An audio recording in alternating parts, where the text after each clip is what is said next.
அடுத்து பட்டப்படம் பண்ணுறேன் ரெண்டாவது பாட்டு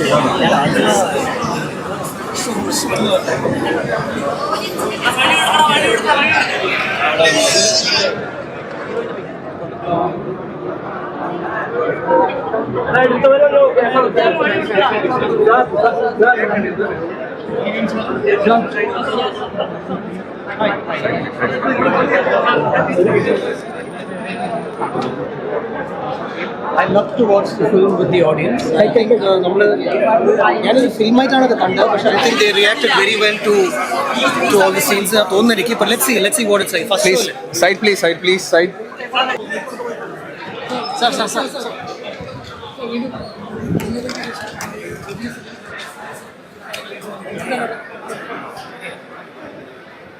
മലയാളി പ്രേക്ഷകരോട് സിനിമ കാണുമ്പോൾ അവരുടെ reactions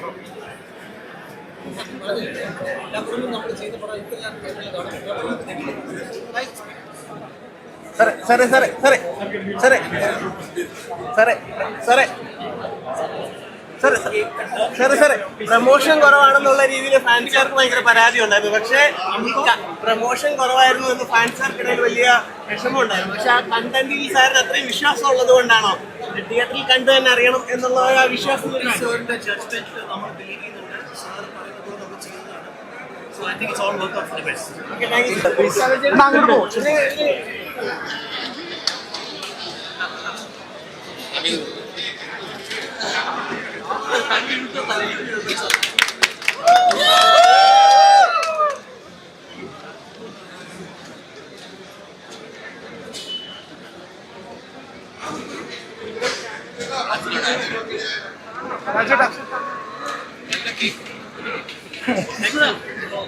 Sir.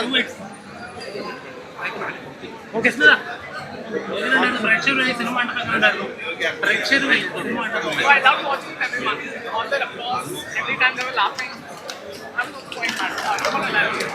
How was acting with Mamuka? Extremely nervous and scary, but hopefully I've done justice to it. Ningala partners. Okay, please. Experience. Very good. Thank you. Rayman വെച്ച് മമ്മൂക്ക നെഞ്ചിനകത്ത് മമ്മൂക്ക വേറെ level പടമാണ്. ഫസ്റ്റ് വാച്ച് പടമാണിത്. ഇത് സിയാരി രാംദാസും സിയാരി മ്യൂസിക്കും മേളിൽ Dominic ആറാടുന്ന പറയുന്ന പോലല്ല. ഭരതനാട്യം ഫസ്റ്റ് വാച്ച് പടമാണ്. നിങ്ങൾക്ക് പടം കാണുമ്പോഴേ മനസ്സിലാകത്തുള്ളൂ. അപ്പൊ എനിക്കും മമ്മൂട്ടിയുടെ നായികയാണ് ആഗ്രഹം. മമ്മൂട്ടിയുടെ നായികയുടെ പറയുകയാണ് എൻ്റെ ആഗ്രഹം. അത് ഞാൻ ബ്രേക്ക്ഫാസ്റ്റ് കഴിക്കാൻ ഈ പടത്തിൽ വന്നത്. അപ്പൊ ഞാൻ മമ്മൂട്ടിയുടെ എനിക്ക് ഒരുപാട് നാളായിട്ട് വെയിറ്റ് ചെയ്ത് വാച്ച് ചെയ്ത പടമാണിത്. അന്യ ട്വിസ്റ്റാണ്. അപ്പം നമ്മളെ വിചാരിക്കുന്ന ഷൈൻ ജോർജൊക്കെ കുറച്ച് അണ്ടർ റേറ്റഡ് ആക്കിയിട്ടുണ്ട്. ഷൈൻ ജോർജൊക്കെ നല്ല റോൾ കൊടുത്തിട്ടില്ല. എന്നാൽ പോലും സുരേഷ് ഗോപി മോനായിട്ട് മമ്മൂട്ടി പൊളിച്ചിട്ടുണ്ട്. അന്യായ പടമാണ്. അപ്പം ഞാൻ ഒരുപാട് നാളെ കാത്തിരുന്ന് കണ്ട പടമാണ്. എൻ്റെ കൂട്ടുകാരനാണ്, എനിക്ക് എൻ്റെ പൈസ എൻ്റെ കൂട്ടുകാരനാണ് ടിക്കറ്റ് ബുക്ക് ചെയ്ത് തന്നത്. അപ്പം എനിക്ക് ഒരുപാട് സന്തോഷമുണ്ട്. അപ്പം ഞാൻ സിനിമ മൂവിയാണ്. അപ്പം സിനിമ ക്യാമറയോട് ചെയ്തിട്ടുണ്ട്. ഗോകുലിന്റെ ഗേൾഫ്രണ്ടായിട്ട് എല്ലാവരും പോയി കാണുക. നല്ലൊരു മൂവിയാണ്. മമ്മൂക്ക ഓഫ്കോഴ്സ് യൂഷ്വലി പുള്ളിക്കാരനാ പൊളിയല്ലേ. മമ്മൂക്കയുടെ കൂടെ ഒരു കോമ്പിനേഷൻ ചെയ്യാൻ പറ്റിയതിൽ വളരെയധികം സന്തോഷം. എൻ്റെ ആദ്യത്തെ മൂവി മമ്മൂക്കയുടെ കൂടെ തന്നെയായിരുന്നു. പലൂരിൽ മമ്മൂക്കയുടെ മോളായിട്ട് really happy and it's unexpected movie. എല്ലാവർക്കും ഇഷ്ടപ്പെട്ടു. ത്രില്ലറാണോ അതോ ഇത് ഫുൾ ട്വിസ്റ്റ് ആണ്. കണ്ടു നോക്കുക, അപ്പൊ മനസ്സിലാവും.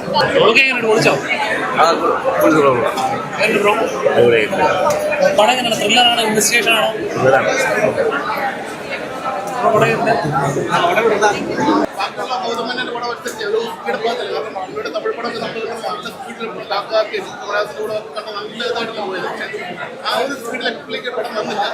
അവസാനം അത് നന്നായിട്ടുണ്ട്. Mammootty ഒപ്പറിനായിട്ട് performance ഗോകുലും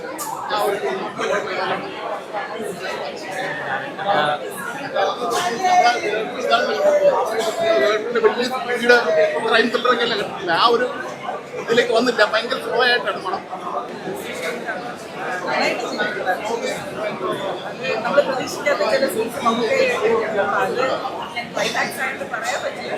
super. അത് ഗൗതം സാറിൻ്റെ ഒരു ബ്രില്യൻസ് ആണെന്ന് തന്നെ പറയും. സിനിമ നമുക്ക് ഇങ്ങനെ അവതരിപ്പിക്കാനും രസമായിട്ട് ചെയ്യാനും പിന്നെ സീരിയസ് ആയിട്ടുള്ള ഇൻവെസ്റ്റിഗേഷനുമാണ്.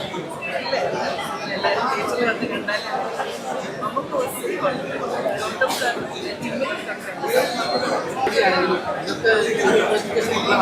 അതുപോലെ ഇൻവെസ്റ്റിഗേഷനാണ് വന്നത്. ഇത് അവസാനം അടിപൊളി പടം. ഒരു വെറും ലാഗ് കണ്ടിരിക്കാൻ കൊള്ളില്ല. നമ്മുടെ പൈസ പോകുന്നത്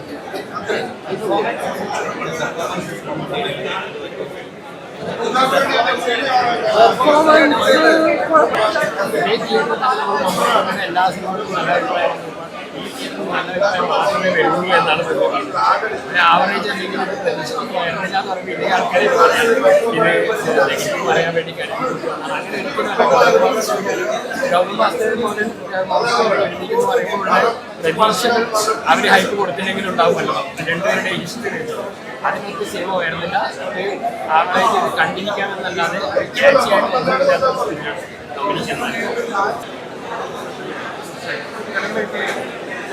കമ്പനിയുടെ പടങ്ങളൊന്നും എന്താ പറയുക ഓർമ്മയൊന്നുമില്ല. ദേശീയ ലെവലിലേക്ക് ഓടിയിട്ടുണ്ട്. ആ ഒരു റെക്കോർഡിൽ എനിക്ക് സിനിമ ചേർത്തുണ്ട്. പടം നല്ല സിനിമയാണ്. കമ്പനിയുടെ വേറൊരു ഹിറ്റ് എന്ന് വേണമെങ്കിൽ നമുക്ക് പറയാം. പിന്നെ ഓഡിയൻസാണല്ലോ ഫൈനലി നമ്മളെ ജഡ്ജ് ചെയ്യുന്നത് ഓഡിയൻസാണ്. ഞാൻ പറയുന്ന പോലെയല്ല. എന്തായാലും നമുക്കിനെ ഇഷ്ടപ്പെടുന്ന നമുക്ക് താരത്തെ ഇഷ്ടപ്പെടുന്ന ആൾക്കാർക്ക് എന്തായാലും മൊത്തം പ്രതീക്ഷ പറയാത്തൊരു സിനിമ തന്നെയായിരുന്നു കമ്പനി. ഡയറക്ഷൻ ബേസിലാണ് നമ്മുടെ പെർഫോമൻസ് നമ്മുടെ ഇൻവെസ്റ്റിഗേഷൻ വെച്ചിട്ടുള്ള പടങ്ങളൊന്നും കണ്ടിട്ടുണ്ട്. അതൊക്കെ വലിയ പെർഫോമൻസ് ആണ്. നമുക്കൊരു പെർഫോമൻസിന്റെ ബേസിൽ നമുക്കൊരു പെർഫോമർ ആർട്ടിസ്റ്റാണ്. നമുക്ക് പ്രത്യേകിച്ച് പറയേണ്ട കാര്യമില്ല. കഴിഞ്ഞ 50 വർഷമായിട്ട് പ്രൂവ് ചെയ്തൊരു ആർട്ടിസ്റ്റാണ് അല്ലേ. പിന്നെ സബ്ജക്റ്റ് നല്ലൊരു ഫ്രഷ് ആയിട്ടുള്ള സബ്ജക്റ്റാണ്. അത് ഇഷ്ടപ്പെടുന്ന ഓഡിയൻസ് ഉണ്ട് നമ്മുടെ മലയാളികൾ. ആ ഓഡിയൻസിന് എന്തായാലും പടം ഗോകുലിനൊക്കെ പെർഫോമൻസ് എങ്ങനെയായിരുന്നു? നന്നായിരുന്നു. അവരുടെ കെമിസ്ട്രി നന്നായിട്ടാണ് വർക്കൗട്ട് ആയിരുന്നു. പടം എങ്ങനെ ത്രില്ലറാണോ ഡ്രാമയാണോ ഇൻവെസ്റ്റിഗേഷൻ ആണോ? നമ്മൾ കൂടുതൽ അതിനെപ്പറ്റി സംസാരിക്കാൻ എടുക്കുന്ന ആൾക്കാർ നമ്മൾ കൂടുതൽ അതിനെപ്പറ്റി റിവ്യൂ കഴിഞ്ഞാൽ അവർക്ക് അതിൻ്റെ നമ്മൾ ഓഡിയൻസ് പ്രേക്ഷകർ നമുക്ക് ഇഷ്ടപ്പെടുന്ന ആൾക്കാർ പടം കണ്ടിട്ട് എക്സ്പീരിയൻസ് ഉണ്ട്. അവർ പറയട്ടെ ഈ പടം നല്ലോണം മോശമാണോ കാണണം. പടങ്ങൾ മമ്മൂട്ടി കമ്പനിയുടെ പടങ്ങൾ എന്ന് പറയുമ്പോൾ നമുക്ക് ഇഷ്ടപ്പെടുന്ന ആൾക്കാർക്ക് ഒരു ട്രസ്റ്റ് ഉണ്ട്. ആ ട്രസ്റ്റിനെ ഒട്ടും പറയാത്ത വീട്ടിൽ തന്നെ പടം വന്നിട്ടുണ്ട്. വർക്കൗട്ട് ആയിട്ടുണ്ട്. സെക്കൻഡ് പാർട്ടിനുള്ള വകുപ്പുണ്ടോ? അതിൻ്റെ വശങ്ങൾക്ക് നമുക്ക് പോകേണ്ട ആവശ്യമില്ല. പടങ്ങൾ കാണണ്ട. പടങ്ങൾ കണ്ടെത്തിക്കാനുള്ള തീരുമാനിക്കട്ടെ. പടം നല്ലോണം മോശമാണ്. ഞാൻ എൻ്റെ അഭിപ്രായമല്ല. ഞാനൊരു ഓഡിയൻസിൽ എനിക്ക് എൻ്റെ പേഴ്സണൽ അഭിപ്രായം പറയുന്നത് പ്രത്യേകിച്ച് പ്രേക്ഷകർ കാണണ്ടേ. നമുക്ക് കമ്പനി എന്ന് പറയുമ്പോൾ തന്നെ ഞങ്ങളുടെ കമ്പനികളോടൊരു വിശ്വാസം, അത്തരം സിനിമകളോടൊരു വിശ്വാസം, തീർച്ചയായിട്ടും വിശ്വാസം പറയാതെ വീട്ടിൽ തന്നെ സിനിമ വന്നിട്ടുണ്ട്. ഞങ്ങൾ കണ്ട തീർച്ചയായിട്ടും എല്ലാവർക്കും ഇഷ്ടപ്പെടും. മമ്മൂട്ടിയുടെ പെർഫോമൻസ് ഒക്കെ തിയേറ്ററിൽ കസ്റ്റമർ വാച്ചാണോ? പിന്നെ എന്താ പറയാനുള്ള പടത്തെക്കുറിച്ച് കാണാൻ പോകുന്നവരോട് എന്താ പറയാനുള്ളത്?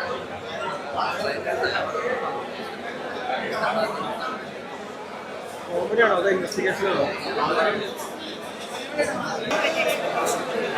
കണ്ടപ്പോൾ അടിപൊളിയായിട്ട് ഇഷ്ടപ്പെട്ടു. ഫസ്റ്റ് ഹാഫിൽ ഒരു ലൈറ്റ് കോമഡി ഒരു ഇങ്ങനെ പോയി നല്ല ഒത്തിരി നല്ല കോമഡീസ് ഉണ്ടായിരുന്നു. നല്ലോണം ശരിക്കും പറഞ്ഞാൽ തിയേറ്ററിലൊക്കെ ഭയങ്കര ശരിയായിരുന്നു.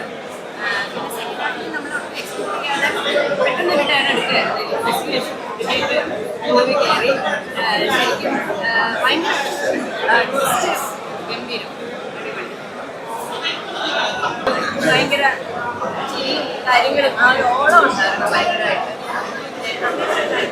ഒരു ഡ്രോയിങ് ഇങ്ങനെ പോകുന്ന സമയത്താണ് സെക്കൻഡ് ഹാഫ് ശരിക്കും എക്സ്പ്ലോർ ചെയ്യാതെ ഇൻവെസ്റ്റിഗേഷൻ പടം ജമ്പ് ഓഫ് ചെയ്തു. അതൊട്ടും എക്സ്പെക്ട് ചെയ്തില്ല. പെട്ടെന്ന് ഇൻവെസ്റ്റിഗേഷൻ ബോർഡിലേക്ക് പടം കയറുകയായിരുന്നു. പിന്നെ ട്വിസ്റ്റ് ഗംഭീരം അടിപൊളി ഓവറോൾ അടിപൊളി. എന്തായാലും കണ്ടിരിക്കേണ്ട പടം.